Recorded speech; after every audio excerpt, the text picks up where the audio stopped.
Hi friends, Shilpa veg recipes ಚಾನಲ್ಗೆ ಸ್ವಾಗತ.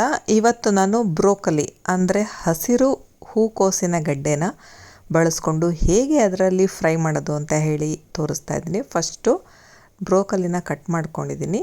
ಇದನ್ನು ಒಂದು ಪಾತ್ರೆಗೆ ಹಾಕಿ ನೆಕ್ಸ್ಟು ನೀರು ಹಾಕಿ ಸ್ಟವ್ ಆನ್ ಮಾಡಿದ್ದೀನಿ. ನೆಕ್ಸ್ಟ್ ಇದಕ್ಕೆ ಉಪ್ಪನ್ನು ಹಾಕ್ಕೊಳ್ತಾ ಇದ್ದೀನಿ, ಜೊತೆಗೆ ಸ್ವಲ್ಪ ಬೇಕಿಂಗ್ ಸೋಡಾ ಕೂಡ ಹಾಕ್ಕೊಳ್ತಾ ಇದ್ದೀನಿ.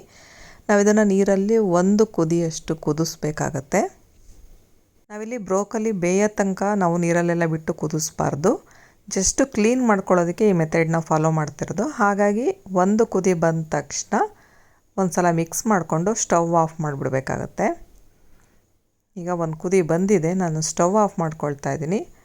ನಂತರ ಇದು ಜಾಸ್ತಿ ಬೇಯೋದಕ್ಕೆ ಬಿಡಬಾರ್ದು, ನೀರಲ್ಲೇ ಬಿಟ್ಟರೆ ಬೆಂದು ಒಂಥರ ಮೆತ್ತಗಾಗುತ್ತೆ. ಹಾಗಾಗಿ ಬಿಸಿ ನೀರಿಂದ ತೆಗೆದುಬಿಟ್ಟು ಕೋಲ್ಡ್ ವಾಟರಲ್ಲಿ ಹಾಕ್ಕೊಳ್ತಾ ಇದ್ದೀನಿ. ನಾನು ಐಸ್ ಕ್ಯೂಬ್ ಹಾಕ್ಕೊಂಡಿದ್ದೀನಿ ತಣ್ಣೀರಿಗೆ.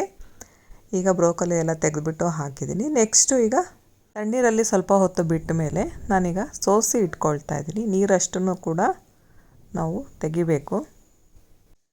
ಇನ್ನು ಈ ಬ್ರೋಕಲಿ ಬಗ್ಗೆ ಹೇಳಬೇಕು ಅನ್ನೋದಾದರೆ ಇದರಲ್ಲಿ ಫೈಬರ್ ಜಾಸ್ತಿ ಇರುತ್ತೆ, ವಿಟಮಿನ್ ಸಿ ಮತ್ತು ವಿಟಮಿನ್ ಕೆ ಕೂಡ ಇರುತ್ತೆ. ಮತ್ತು ಇದು ಹಲವು ಖನಿಜಗಳಿಂದ ಕೂಡಿದೆ ಕೂಡ. ಕ್ಯಾನ್ಸರ್ನಂತಹ ಮಾರಕ ಕಾಯಿಲೆಯನ್ನು ಕೂಡ ತಡೆಯುತ್ತೆ, ಹೃದಯದ ಆರೋಗ್ಯವನ್ನು ಕೂಡ ಸುಧಾರಿಸುತ್ತೆ, ಡಯಾಬಿಟಿಸ್ನವ್ರಿಗೂ ಒಳ್ಳೆಯದು. ಈಗ ನೀರನ್ನೆಲ್ಲ ಸೋಸ್ಕೊಂಡಾದಮೇಲೆ ನಾನು ತಟ್ಟೆಗೆ ಈ ಬ್ರೋಕಲಿನ ಹಾಕ್ಕೊಳ್ತಾ ಇದ್ದೀನಿ. ಸ್ವಲ್ಪ ಎಣ್ಣೆ ಹಾಕ್ಕೊಳ್ತಾ ಇದ್ದೀನಿ. ನೆಕ್ಸ್ಟ್ ಈಗ ಇದಕ್ಕೆ ಉಪ್ಪನ್ನು ಹಾಕ್ಕೊಳ್ತಾ ಇದ್ದೀನಿ. ನೆಕ್ಸ್ಟ್ ಇದಕ್ಕೆ ಕಾಳು ಮೆಣಸಿನ ಪುಡಿ ಹಾಕ್ತಾ ಇದ್ದೀನಿ. ನೆಕ್ಸ್ಟ್ ಅರಿಶಿನ ಹಾಕಿದ್ದೀನಿ. ನೆಕ್ಸ್ಟ್ ಕಡಲೆ ಹಿಟ್ಟನ್ನು ಹಾಕ್ಕೊಳ್ತಾ ಇದ್ದೀನಿ. ಒಂದು 3 ಸ್ಪೂನ್ನಷ್ಟು ಕಡಲೆ ಹಿಟ್ಟು ಹಾಕಿದ್ದೀನಿ. ನೆಕ್ಸ್ಟ್ ಈಗ ಖಾರದ ಪುಡಿ ಹಾಕಿದ್ದೀನಿ. ನೆಕ್ಸ್ಟ್ ಧನಿಯಾ ಪುಡಿ ಹಾಕಿದ್ದೀನಿ. ಶುಂಠಿ ಬೆಳ್ಳುಳ್ಳಿ ಪೇಸ್ಟ್ನ ಮನೆಯಲ್ಲೇ ತುರಿದ್ಬಿಟ್ಟು ಹಾಕಿದ್ದೀನಿ. ನೆಕ್ಸ್ಟ್ ಈಗ ಇದಕ್ಕೆ ಸ್ವಲ್ಪ ಚಾಟ್ ಮಸಾಲ ಕೂಡ ಹಾಕ್ಕೊಳ್ತಾ ಇದ್ದೀನಿ.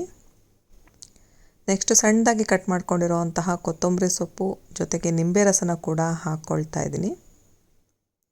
ಇದು ತುಂಬ ರುಚಿಯಾಗಿರುತ್ತೆ ಮತ್ತು ಆರೋಗ್ಯಕ್ಕೆ ಕೂಡ ಒಳ್ಳೆಯದು. ಕಡಿಮೆ ಎಣ್ಣೆಯಲ್ಲೇ ಮಾಡ್ಬೋದು. ನಾವಿಲ್ಲಿ ಎಣ್ಣೆನ ಕಡಲೆಕಾಯಿ ಎಣ್ಣೆ ಬಳಸಿದ್ದೀವಿ. ಇಲ್ಲಿ ಆಲಿವ್ ಆಯಿಲ್ನ ಕೂಡ ಹಾಕಿ ಮಾಡ್ಕೊಳ್ಬಹುದು. ಎಣ್ಣೆ 1-2 ಸ್ಪೂನ್ನಷ್ಟು ಹಾಕ್ಕೊಂಡ್ರೆ ಸಾಕಾಗುತ್ತೆ. ಆರೋಗ್ಯಕರ ಬ್ರೋಕಲಿ ಫ್ರೈನ ಇವತ್ತು ನಾವು ಮಾಡ್ತಾಯಿದ್ದೀವಿ.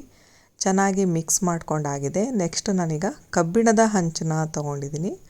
ಇದಕ್ಕೆ ಕೂಡ ಅಷ್ಟೇ 1-2 ಸ್ಪೂನ್ನಷ್ಟು ಕಡಲೆಕಾಯಿ ಎಣ್ಣೆ ಹಾಕಿದ್ದೀನಿ. ಇಲ್ಲಿ ಆಲಿವ್ ಆಯಿಲ್ನ ಹಾಕ್ಕೊಳ್ಬೋದು ಅಥವಾ ಕೊಬ್ಬರಿ ಎಣ್ಣೆ ಕೂಡ ಹಾಕ್ಕೊಳ್ಬೋದು. ಹಂಚಿನ ಮೇಲೆ ಎಣ್ಣೆನ ಈ ರೀತಿ ಸ್ಪ್ರೆಡ್ ಮಾಡ್ಕೊಳ್ತಾ ಇದ್ದೀನಿ. ನಂತರ ಈ ಬ್ರೋಕಲಿನ ಹಾಕ್ಕೊಳ್ತಾ ಇದ್ದೀನಿ. ಇನ್ನು ಈ ಬ್ರೋಕಲಿ ಟೇಸ್ಟು ಕೆಲವರಿಗೆ ಇಷ್ಟ ಆಗೋದಿಲ್ಲ, ಬಟ್ ಈ ರೀತಿ ಫ್ರೈ ಮಾಡ್ಕೊಂಡು ತಿನ್ನೋದ್ರಿಂದ ಇದ್ರ ಟೇಸ್ಟ್ ಕೂಡ ತುಂಬಾ ಚೆನ್ನಾಗಿರುತ್ತೆ. ಮತ್ತು ಇದರಿಂದ ಸಿಗೋವಂತಹ ಎಲ್ಲ ಹೆಲ್ತ್ ಬೆನಿಫಿಟ್ಸ್ನ ಕೂಡ ತಗೊಳ್ಬೋದು. ಈಗ ಎಲ್ಲ ಮಸಾಲ ಬ್ರೋಕಲಿನ ಹಂಚು ಮೇಲೆ ಹಾಕಿದ್ದೀನಿ. ಆದಷ್ಟು ಕಬ್ಬಿಣದ ಹಂಚನ್ನು ಬಳಸಿ. ಇನ್ನು ಎಣ್ಣೆನೂ ಕೂಡ ಅಷ್ಟೇ ಆಲಿವ್ ಆಯಿಲು ಅಥವಾ ಕೊಬ್ಬರಿ ಎಣ್ಣೆ ಅಥವಾ ಗಾಣದಲ್ಲಿ ಮಾಡಿರೋವಂತಹ ಕಡಲೆಕಾಯಿ ಎಣ್ಣೆನ ಬಳಸಿ. ಈಗ ಒಂದು ಸೈಡು ಟೋಸ್ಟ್ ಆದಮೇಲೆ ತಿರುಗಿಸ್ಬಿಟ್ಟು ಮತ್ತೆ ಹಾಕ್ಕೊಳ್ಬೇಕಾಗತ್ತೆ. ನಿಧಾನಕ್ಕೆ ಹಾಕ್ಕೊಳ್ಬೇಕು. ಈ ಥರ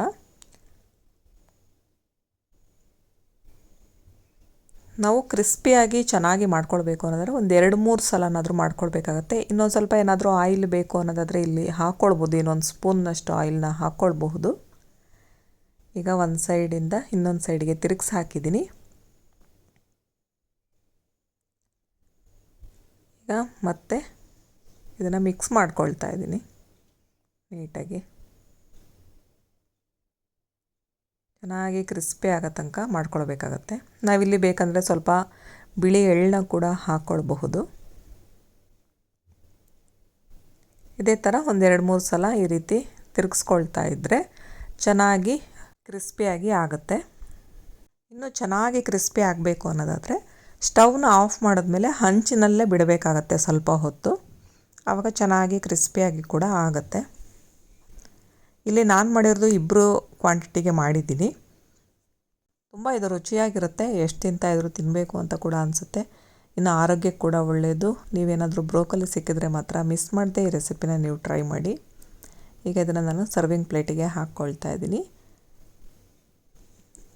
ನೋಡ್ತಾ ಇರ್ಬೋದು, ಕ್ರಿಸ್ಪಿ ಆಗಿರೋವಂತಹ ಬ್ರೋಕಲಿ ಫ್ರೈ ರೆಡಿಯಾಗಿದೆ. ನೀವು ಕೂಡ ಒಮ್ಮೆ ಟ್ರೈ ಮಾಡಿ. ಈ ವಿಡಿಯೋ ನಿಮಗೆಲ್ಲ ಇಷ್ಟ ಆಯಿತು ಅನ್ನೋದಾದರೆ ಲೈಕ್ ಮಾಡಿ, ಶೇರ್ ಮಾಡಿ ಹಾಗೂ ಸಬ್ಸ್ಕ್ರೈಬ್ ಮಾಡಿ. Thank you friends.